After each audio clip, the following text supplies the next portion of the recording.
I'm Liz Darlison from Mesothelioma UK, and as you know, we've been running a series of interviews with people to try and keep the UK mesothelioma community together, and to give us something to talk about in our patient support groups and in our virtual meetings. So I'm absolutely delighted today to welcome Adam Buxton, who has agreed to take part in one of our interviews. Adam is a British comedian, a podcaster, and director who has appeared in films such as Hot Fuzz, Stardust, and Son of Rambo, as well as a variety of TV shows in the UK. He's host of the Adam Buxton podcast, which I really recommend. I've thoroughly enjoyed the Robbie Williams one a couple of weeks ago. I listened to that. And he also has written a book, and this is his book. I would really recommend that as well. It's a good walk through an era, a significant era in my lifetime, and it's made me giggle out loud, and it's resonated with me. So I really would recommend the book. So Adam, thank you once again. Is there anything about that introduction that you'd like to add? I forgot about the Adam and Joe show, which some of my friends have raved about for years. So is there anything I missed out in introducing you there? No, I don't think so. I've had quite an odd, meandering career, and I'm not one of those people who's ever really done something that absolutely everyone knows about. So when it came to writing a book, over the years, I've been asked to write a book once or twice, and I always thought, like, I don't really have anything to write about that much. I've never been in a load of big films that everyone would have seen. You mentioned Stardust and Hot Fuzz and Son of Rambo. I pop up for about 2 minutes in those films. You know what I mean? I get killed by a spire of a church in Hot Fuzz. I'm the annoying local reporter, Tim Messenger, and my head gets exploded by a church turret.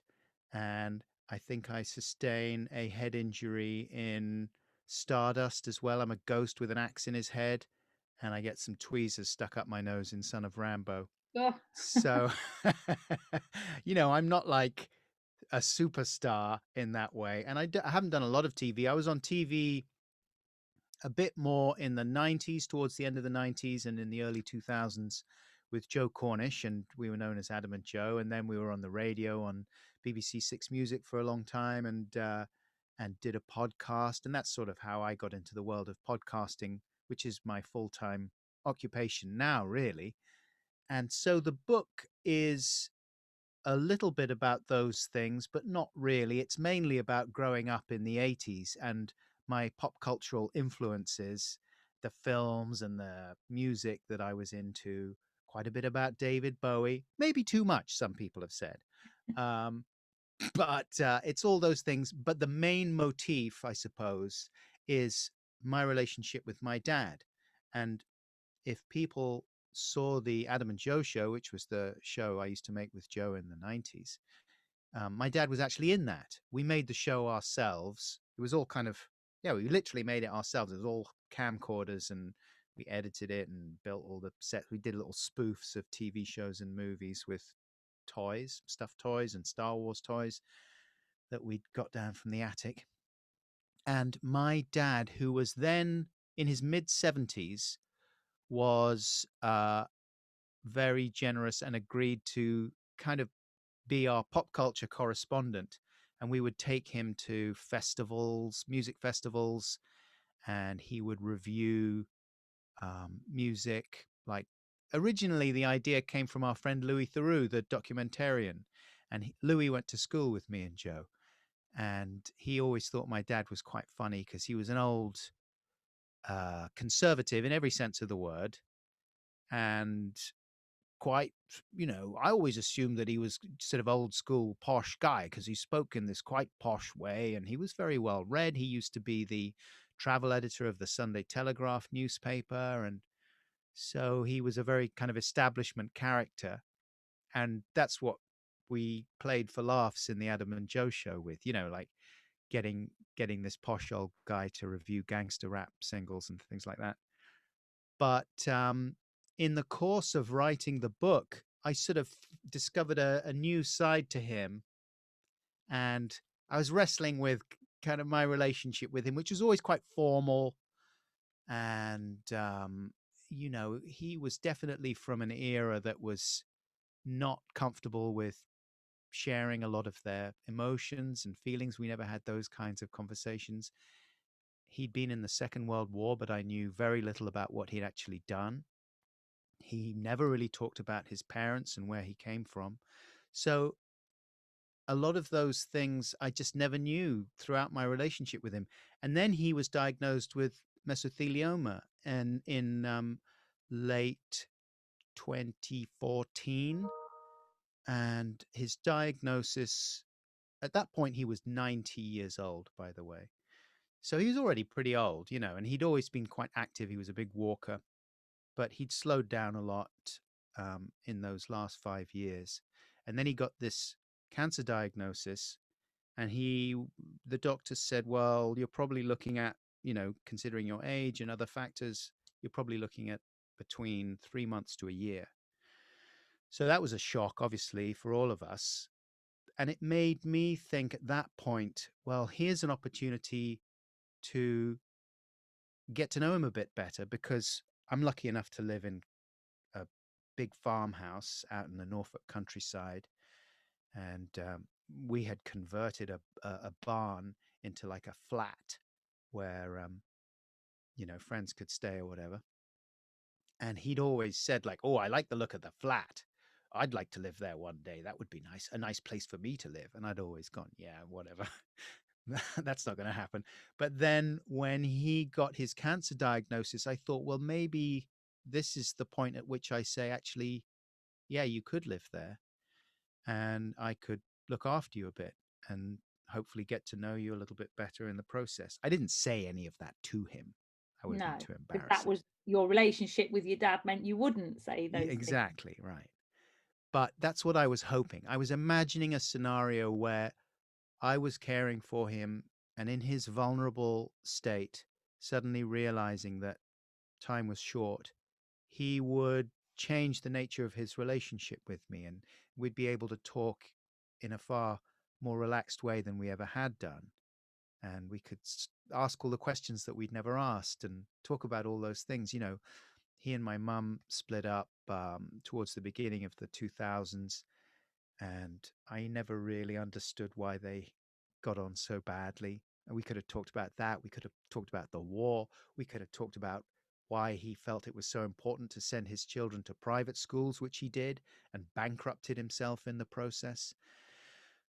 And that's what really caused a lot of friction between him and my mum. And anyway, needless to say, we talked about nearly none of that.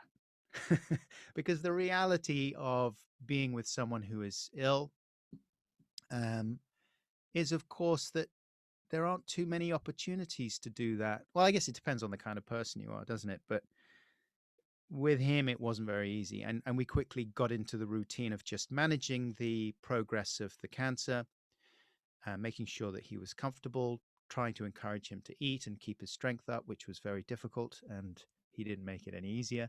And he was quite prescriptive and fussy about his routines and what kind of food I was cooking and whether I was making his scrambled eggs right and all this kind of stuff. So that really took over. And then in the end, you quite quickly fall into this relationship of just master and servant, really. And it's quite irritating a lot of the time. Your patience just rockets right down. We'd have he would take ages to tell me what he wanted. I remember that was one thing.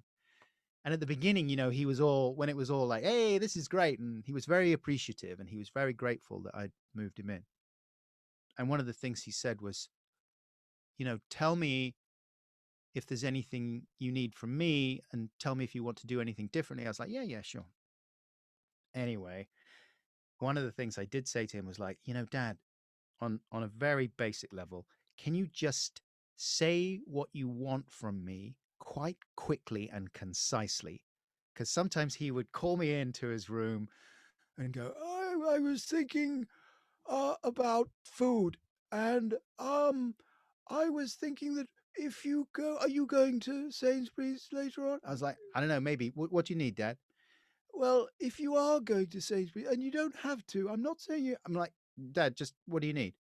Well, if you are getting pies, could you not get one of the same pies that you got last week because I didn't like, and it just would take so long, and I'd be in the middle of trying to work myself in the down the corridor, and I'd just get so antsy, and I'd be going like, come on, Dad, just get it out. Tell me what you need. How long was he there for? How long did he stay with you for? He was there for a total of, I think, about 9 months in the And end. did he have any treatment in that time or No, no? it was all just about managing And did you have his help condition. from any community services or was Yeah, we had community nurses who came over.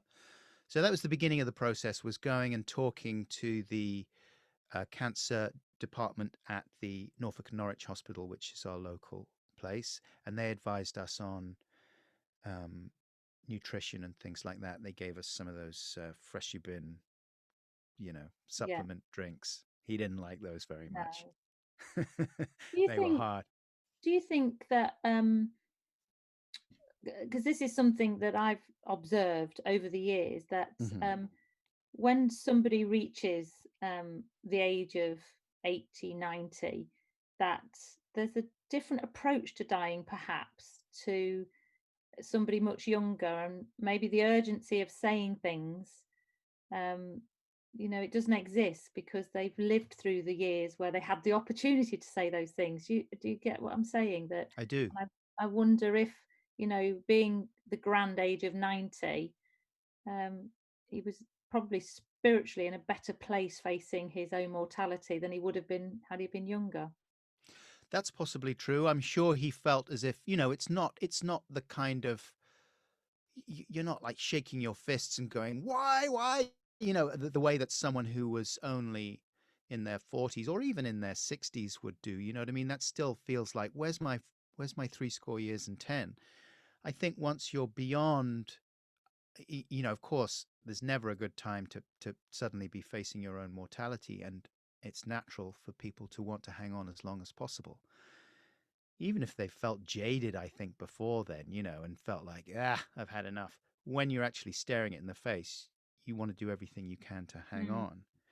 But no, I'm sure he did feel like he was aware that he'd lived a full life, and that he didn't have too much to complain about in that respect. And he wasn't complaining about it. And he was sort of resigned to it in many ways. And he said, we had the conversation with the doctor about how to proceed, and he agreed that he didn't want to go in for a lot of treatment, and he would rather just live out his days with as little fuss as possible in that way. Had you heard of mesothelioma before No.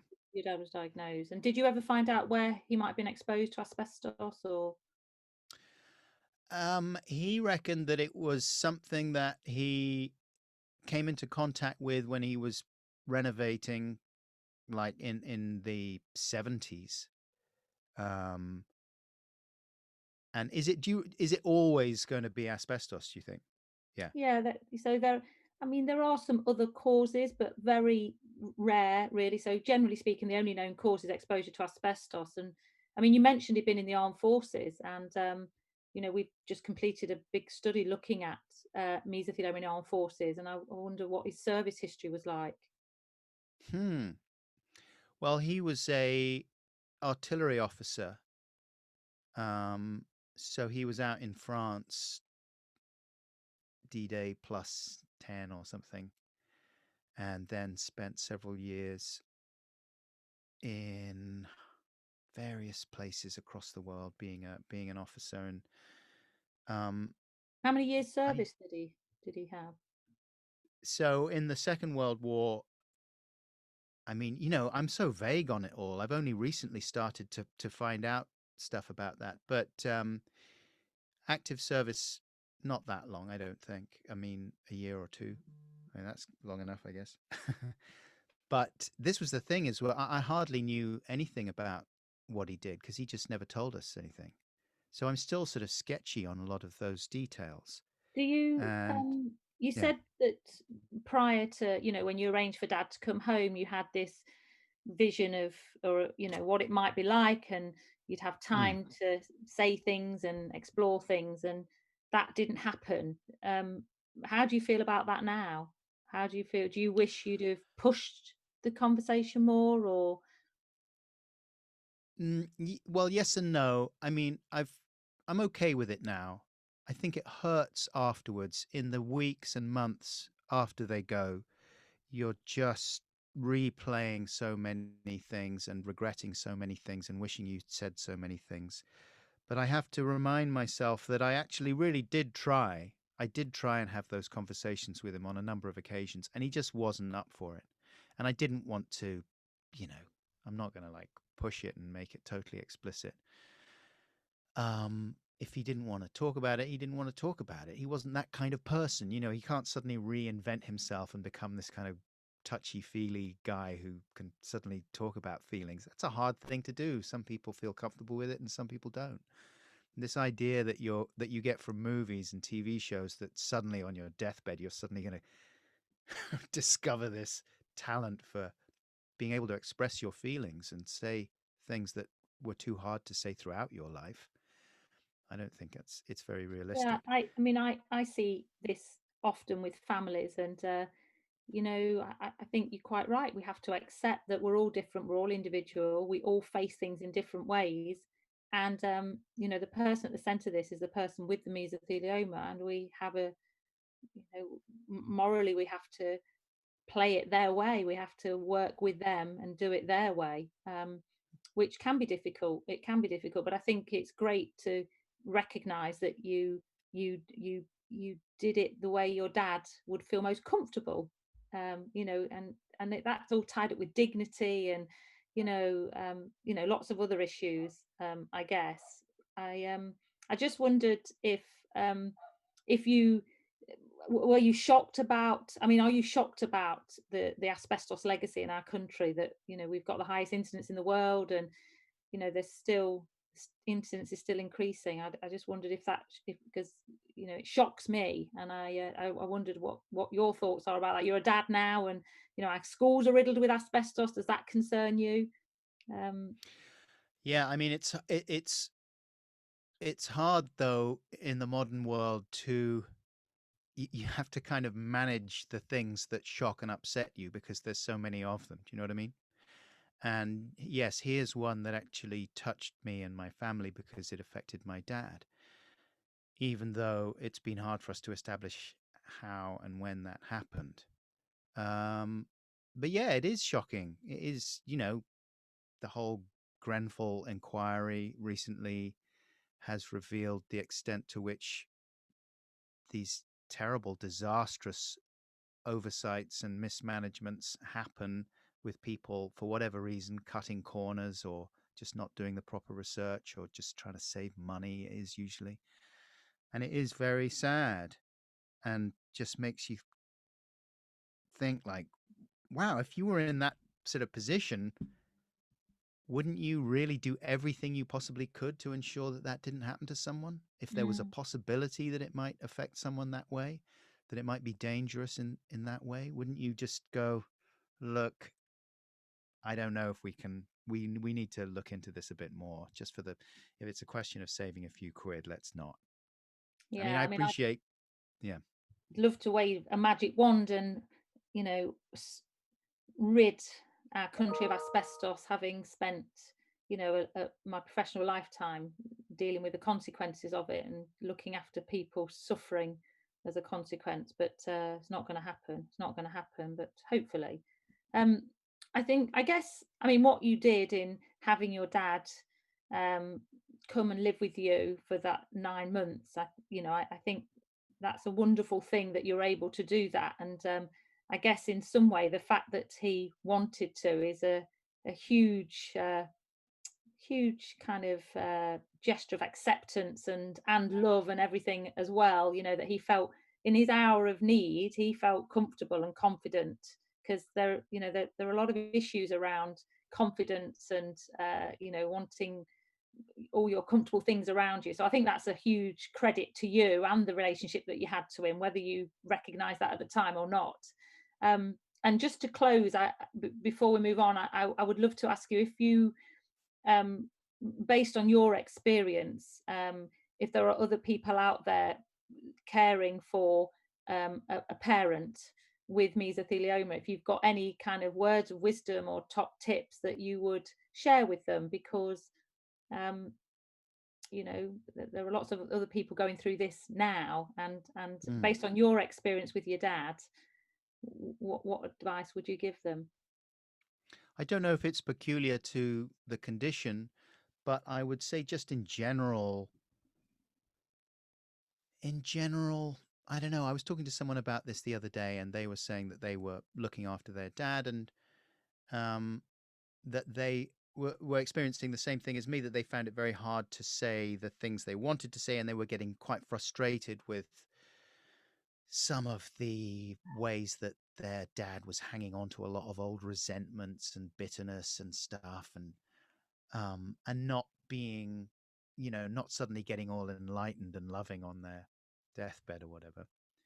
But I mean, I would say from my point of view, I definitely got a few small indications. They weren't big speeches, but there was enough there that I could see was from the heart, and was my dad's way of saying, I love you and, thank you. So it wasn't like he was totally ungrateful or unable to express anything like that. There were moments, you've got to be available to those tiny moments, and you've got to think, well, maybe that's enough. It's not the big Hollywood speech, but that's what it meant. And also, I think just give it a go, even if you're thinking like, even if you're getting nothing back and they don't seem to be responding to anything you're saying, or they're just so annoying that it's driving you nuts, then it's really hard to do. But just have a go at saying, maybe it's even a question of writing something down, rehearsing it, or just handing it to them on a piece of paper, just some way that you can organize what you want to say and say it. And whether it goes in or not, or whether you get any kind of response, never mind. At But you least you said it. Yeah, Yeah. yeah. So And then, that's really useful. Thank you. And I yeah, think, like you say, it's not the big Hollywood speech, the big fanfare, and people are different, and you have to accept that, really. yeah, Um, I think, thank you very much. I wasn't sure where our conversation would go, and I think it's been really useful to share with people, from a carer's perspective, what it was like, because you certainly, it was a completely new situation bringing dad home to live with you and those 9 months. So I think it's useful for other people to see that. I think it's also useful, for you to talk about.